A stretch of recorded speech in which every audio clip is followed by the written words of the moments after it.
د اصغر افغان د ژوند او کرکټ په اړه مو بیخي مهم رازونه پیدا کړل. هغه څوک دی او تر اوسه د افغانستان لپاره څه کړي؟ آیا نور باید په ملي لوبډله کې پاتې شي؟ آیا واده یې کړی او خپلوان لوبغاړي څوک دي؟ دا هغه مهمې پوښتنې دي چې په دغه ویډیو کې درته ځوابوو. خو ویډیو تر اخره وګورئ او خپلو دوستانو سره شریکه کړئ. د ملت پلس قدرمنو کتونکو سلامونه، ستړي مشئ، وخت مو بخیر. که زموږ چینل سره نوي او ځای شوي یاست د مهربانۍ له مخې زموږ چینل در سره همدا اوس سبسکرایب کړئ، ځکه موږ هره ورځ له سپورتي، سیاسي، هنري او فرهنګي ډګره تاسې خبروو. اصغر افغان چې 33 کاله عمر لري اصلا د افغانستان د کابل ولایت اوسیدونکی دی. د په پاکستان کې د مهاجرت پر مهال کرکټ کوه او کله چې په 2000 کال کې د افغان لوبډلې د جوړولو هڅې پیل شوې نو اصغر افغان هم له ملي لوبډلې سره مل شو.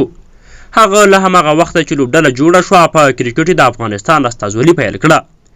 د په 2009 او 2010 کلونو کې د افغان لوبډلې منځنی توپوهونکی و. نوموړی یوازینی توپوهونکی و چې په یو ورځنیو لوبو کې پراخه حوصله لرله او تل به یې له رئیس احمدزي سره د دویمه درجه هیوادونو کرکټ لوبډلو پر وړاندې یوه بریالۍ او باحوصله توپوهنه نندارې ته وړاندې کوله. دی به په 4 نمبر له رئیس احمدزي سره ډیر ښه ودرېده او هغه وخت په یو ورځنیو لوبو کې د دوی ویکټې درېدو ته هیلې هم بیا وړتیا به هم وه. اصغر افغان او د مطرح کېدو وختونه.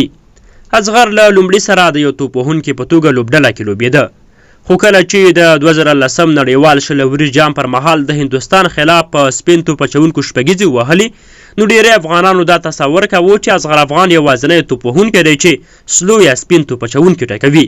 که وکتل شي اصغر تر نورو توپوهونکو په سپین توپ اچونکو د توپوهنې له امله ډېر ښه ورځي او ډېر ښه لوبوي.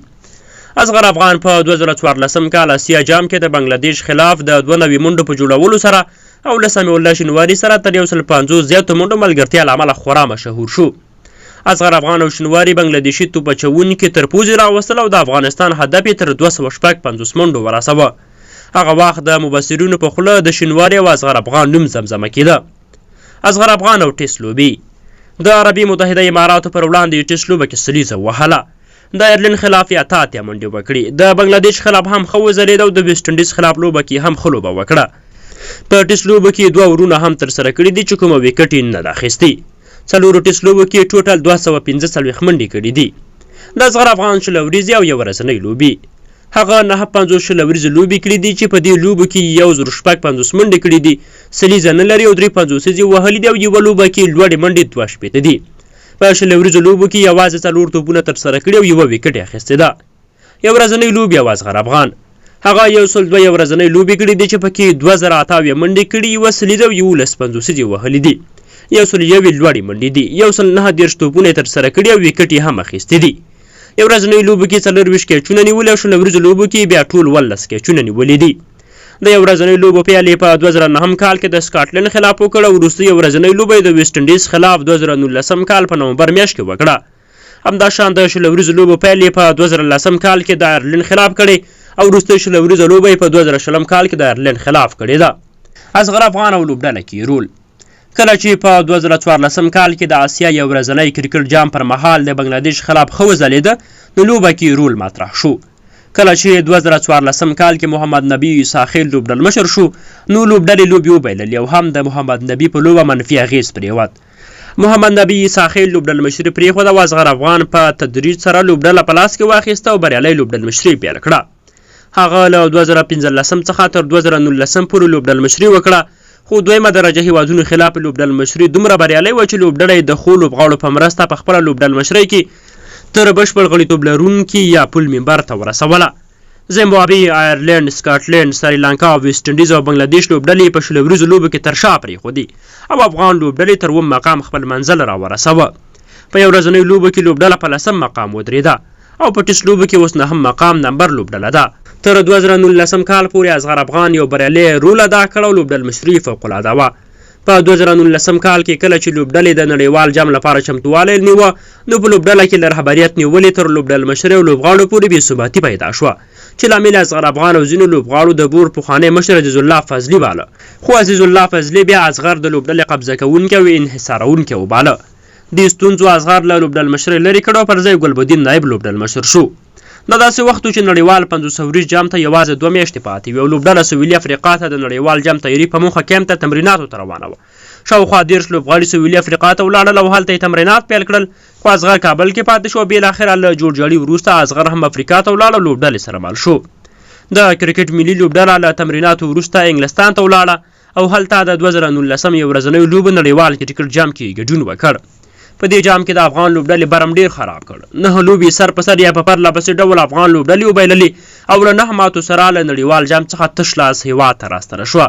له دې وروسته له افغان کرکټ لوبډلې سره د افغان مینوالو مینه خورا کمه شوه او کرکټ مینه ورسره کمرنګه شوه.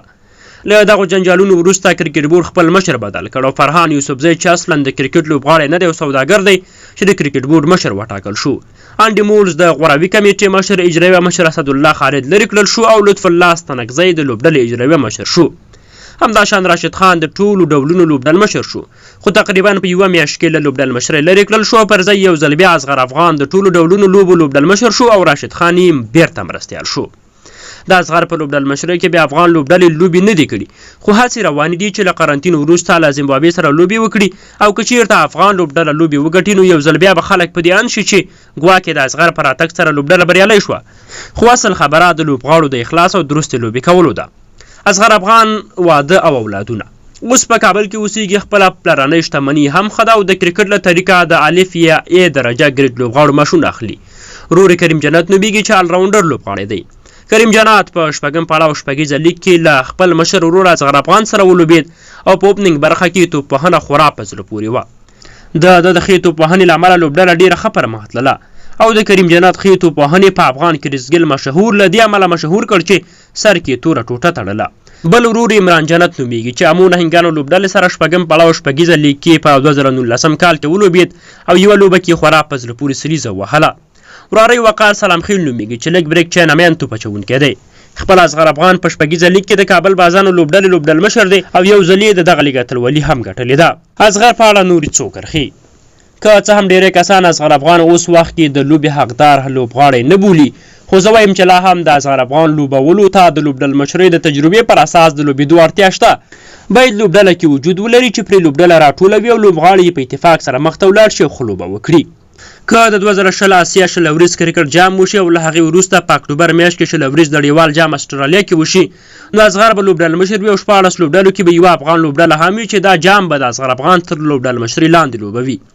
د اصغر مخکینی تخلص اصغر ستنکزی و، بیا اصغر سلام خیل شو. په دې وروستیو کې چې کله برېښنۍ تذکره یې پیژنپاڼه واخیسته تخلص یې پکې افغان کېښود. په ټوله کې اصغر د افغان کرکټ لپاره ښه خدمت کړی او لوبډلې تر ډېره بریده ښه رهبري کړي. د ملت پلس قدرمنو کتونکو تاسو څه فکر کوئ چې اصغر اوس وخت کې د افغان لوبډلې لپاره ضروري دی او که نه؟ خپل نظریات مو شریک کړئ، ویډیو لایک کړئ، خپلو دوستانو سره شریکه کړئ او زموږ چینل سبسکرایب کړئ. تر بیا ښې چارې.